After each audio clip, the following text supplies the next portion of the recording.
Let's go. Alors du coup, je m'appelle Elisa, j'ai 23 ans et je travaille en tant qu'assistante de rédaction. Et dans la vie, j'adore la danse, l'art, la musique, le cinéma avant tout.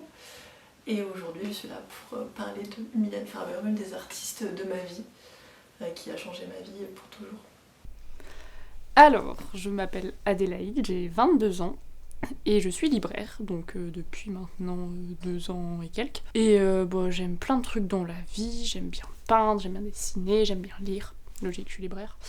J'aime bien la musique, enfin tout ce qui est un peu autour de l'art, j'aime bien. Écoutez, moi je suis aujourd'hui à la retraite, je m'appelle Rosalinda, j'ai beaucoup de passion, entre autres la musique et la chanson. Voilà, je suis ancienne puéricultrice hôpital d'enfants. J'ai commencé par la maternité, je travaillais en néonate auprès de grands prématurés. Pour des raisons personnelles et d'horaire, j'ai choisi l'hôpital d'enfants, auquel c'était un peu plus stressant pour moi. Mais contrairement à ça, il se passe aussi de très belles choses à l'hôpital. Donc dans les passions, il y a la musique. Tout à fait. Moi, j'avais un papa qui était musicien, auteur, compositeur, qui a eu une carrière magnifique, dont une de ses chansons a vu le jour en Italie. Et encore aujourd'hui, mes parents ne sont plus là, évidemment, mais ma maman a très longtemps perçu les droits d'auteur. Nous, en tant qu'enfants et petits-enfants, on perçoit encore des droits d'auteur. Voilà, cette chanson est reprise dans des publicités. Dernièrement, elle a été reprise dans un grand Walt Disney Pixar. Donc ça continue, une belle histoire auquel j'en suis très fière. De là est sortie ma passion. Donc très tôt, j'étais mise à la musique. Solfège, piano. Alors, est-ce en album préféré ou... Celui qui a le plus de sens pour toi ou celui que tu préfères, ou les deux, de toute façon.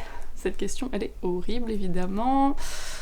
Je pense que j'ai un peu un top 3 des chansons préférées de Mylène, sans forcément qu'elles aient un ordre dans le top 3. Je dirais qu'il y a Sans contrefaçon, Sans logique et Optimistique moi. Donc un peu pour des raisons différentes. Optimistique moi, évidemment, pour le texte et pour ce qu'elle signifie. Sans contrefaçon parce que c'est un classique, mais ça reste toujours une chanson que j'adore écouter et que je ne m'en lasse pas. Et Sans logique parce que ça a été un peu une redécouverte quand elle a été sur la setlist de 2019 et que la réorchestration était juste zinzin. Donc voilà, aussi gros coup de cœur pour cette chanson. Après en album, ça dépend de mes humeurs. Ça dépend, ça va être soit Avant que l'ombre, soit Point de suture, mais ça va dépendre des jours et du mood dans lequel je suis. Oui, la chanson Libertine, entre autres, dont le clip était quand même assez provocateur, on va dire. Oui, et puis aussi, quand elle a repris la chanson d'Alizée, en fait, voilà, et puis, mais surtout Libertine, je pense que c'est quelque chose que ça a marqué un point très fort, je pense. Alors mon album préféré, c'est Avant que l'ombre. Donc c'est en édition digipack avec il se déplie, c'est l'édition cartonnée qui se déplie. Là au centre ça se déplie comme ça, et là il y a le livret et du coup ça fait une croix en fait. Donc oui, voilà. Attends, hop. De croyance, vous voulez dire, pour aider comme un dieu par exemple, oui. C'est ça vous voulez dire. Enfin, j'en suis pas là. Alors peut-être que certains fans ont ce pouvoir d'idéaliser Mylène Farmer et de pouvoir faire des choses dans la vie, d'avoir cette motivation pour des choses en étant aidé par l'artiste, on va dire. On peut associer les motivations, enfin se construire à travers un fan, pourquoi pas. Après, je pense qu'il faut aussi, il y a un moment où on fait aussi des choses pour soi. Voilà. Après, évidemment, elle peut apporter une certaine joie de vivre, un peu du piment, enfin voilà, des choses, marquer des moments précis au cours d'une vie. Mais après, se construire à travers un artiste, je veux dire, être fanatique à 100%. S'identifier, pouvoir y ressembler, ou, voilà, faire du copier-coller ou des choses comme ça. Je sais pas trop. Enfin, en tout cas, moi, non. Je pense pas que j'ai construit ma vie à travers ça. Et toi, qu'est-ce que t'en penses de ça ? Alors, moi, je pense que les personnes qui, entre guillemets, ne croient en rien de précis, des fois, ça les aide de se retrouver en quelqu'un. Bon, ça peut être pas forcément un artiste ou juste une personnalité. Après, il se trouve que Mylène Farmer, elle a un peu ce côté inaccessible qui pourrait un peu la mettre pour certains au rang de déesse. Je dis ça avec des guillemets parce que voilà, quand même il faut peser ces mots. Et pour moi, ça me choque pas que certaines personnes soient complètement adulées. Et donc, moi, ça me choque pas, même si des fois, il y a des personnes, ça part dans l'extrême au niveau du comportement. Et ça, c'est dérangeant. Mais elle a quand même une aura assez particulière. Elle a quand même créé tout un univers. Elle a été une personne qui a révolutionné un peu la musique à son époque, au début de sa carrière. Donc, je comprends que les personnes qui la suivent depuis ses débuts puissent la considérer comme une personne très importante, très influente, et se caractériser par elle. Après, il faut quand même savoir peser la réalité de ce qu'elle est. Et donc oui, ça me choque pas que les gens la considèrent comme quelqu'un de très important. Est-ce que tu penses que ça peut se rapprocher quand même d'une figure déifiée ou pas du tout ?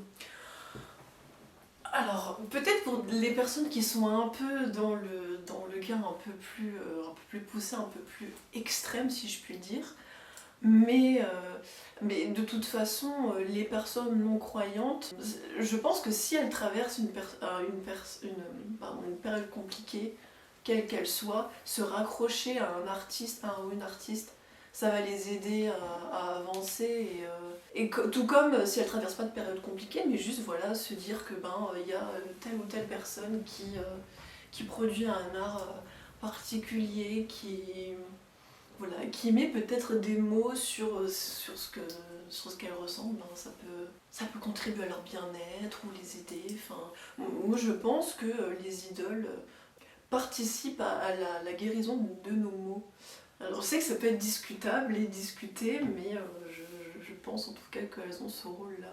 Et puis même qui nous motive, et puis même ça nous permet, la musique, ça nous permet vraiment de s'évader du quotidien un peu ennuyeux, ou juste de ressentir d'autres émotions. Donc est-ce que ça peut se rapprocher de ce que peut ressentir une personne croyante ? Peut-être, je sais pas, je peux parler à la place de personnes qui n'y sont pas, mais c'est une possibilité, oui. Alors mon père est super fan de Mylène, il adore Mylène depuis toujours, depuis que je me rappelle qu'il m'a raconté une fois avec sa soeur, ma tante, paix à son âme, qui elle était fan de Jeanne Masse, lui il est fan de Mylène, et souvent pendant les soirées ils écoutaient tout le temps ces artistes-là. Et ma mère aussi, elle aimait beaucoup Mylène avec sa meilleure amie d'enfance. Elle m'a raconté une fois comment son amie elle commandait les cassettes de Mylène sur France Loisirs. Maintenant c'est un truc qu'on fait plus. Donc et puis après ça s'est transmis.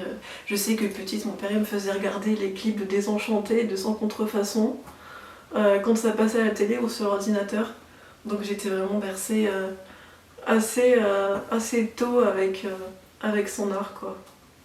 Je pense que j'écouterais sans être forcément autant fan, parce qu'il y a aussi ce truc de...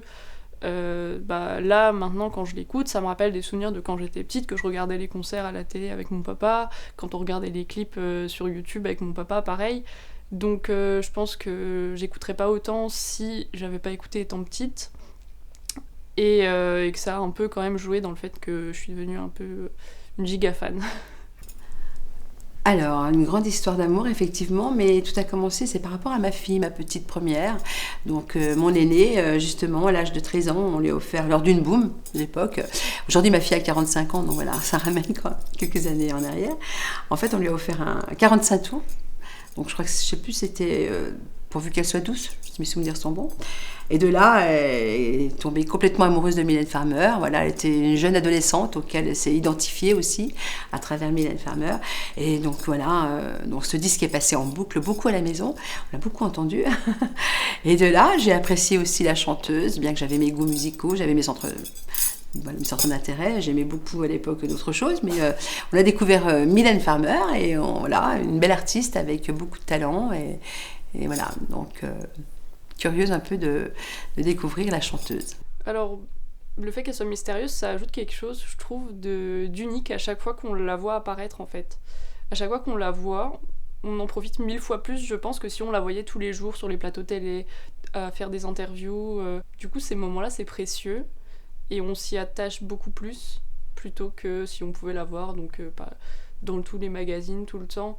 Après, ça a aussi un effet que j'aime pas trop, surtout avec les interviews. Par exemple, dans les magazines, les gens vont direct s'acharner sur le fameux magazine et vouloir tout acheter, tout dévaliser tout le temps. Et ça, c'est un côté un peu de la fandom que j'aime pas trop.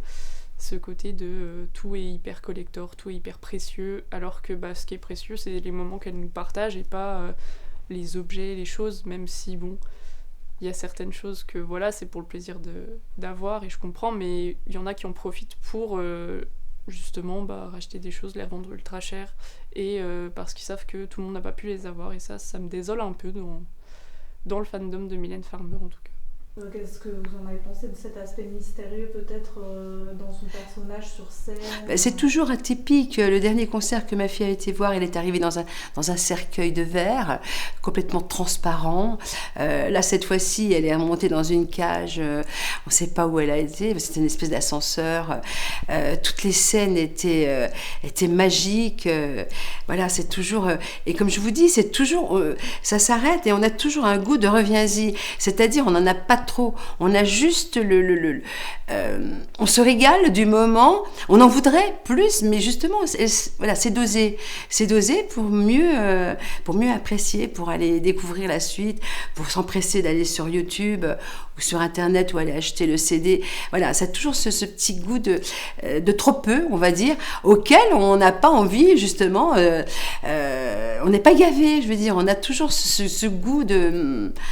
Moi, en sortant du cinéma, j'avais déjà envie de revoir le film, vous voyez ? C'est super, quoi. Je veux dire, voilà, c'est mon ressenti, en tout cas. Toi, est-ce que tu es d'accord avec ça, ou est-ce que tu penses que justement le fait qu'elle soit très mystérieuse, ça continue à contribuer à son succès, et est-ce que tu penses qu'elle aurait le même succès ? Honnêtement, je sais pas, je pense que oui, quand même, elle aurait quand même eu un succès, mais là, ça rajoute un plus à l'image qu'elle donne d'elle et à la personne qu'elle est sur scène en tout cas, parce que je pense que dans la vie privée c'est pas la Mylène qu'on voit sur scène et qu'on voit pas du coup sur les plateaux télé ni à la radio, mais ça participe au charme de son personnage et non, je suis pas forcément d'accord avec cette histoire de elle profite de nous en faisant pas d'apparition, mais en sortant des albums, des best-of et tout qui coûtent super cher, quoi. Mylène, c'est un peu un mythe et on le ressent quand on la voit sur scène. C'est vraiment ce que j'ai ressenti quand je l'ai vue à Paris. C'est vraiment une personne inaccessible, mais en même temps tellement proche de ses émotions qu'on a l'impression qu'on peut comprendre ce qu'elle traverse, alors qu'en soi non, parce que l'émotion c'est propre à chacun. Mais voilà, j'étais énormément touchée par toute l'énergie qu'elle émanait, qu'elle transmettait lors de ses concerts. Donc ça aussi c'est quelque chose de particulier que moi je ressens comme ça. Et d'autres fans ressentent ça aussi, hein, parce que quand j'en parle autour de moi, tout le monde a été touché un peu de la même façon.